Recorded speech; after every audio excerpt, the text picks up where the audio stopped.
The tang or stem of a lightsaber blade is the section of the blade that attaches to the lightsaber hilt. So, for example, with a standard blade like this, there's always a certain amount of blade, that fits into the hilt. So it's about this much on this saber, a few inches.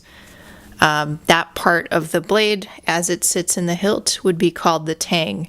Now, it's easier to see with sort of some non-standard blades. So here's a flat acrylic lightsaber blade.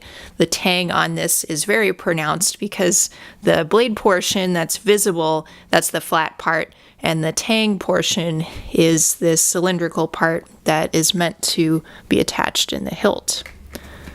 So here's what that looks like. And this blade, by the way, is from eBay seller S. Dalton 256. So at any rate, you can check out his stuff if you want. But it is important, especially if you're looking for a non-standard blade like a flat acrylic blade, whether it's from S. Dalton 256 or anybody else that sells them, like Ripper Blades, kind of the originator of this concept.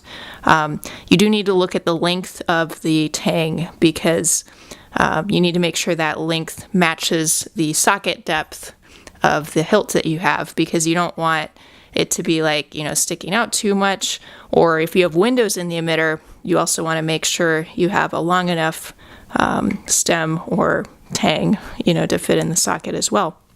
So that's just a quick look at a tang. And this term comes from kind of knives and swords. That's a very commonly used term with those items. So at any rate, that's just a quick look at a tang on a lightsaber blade.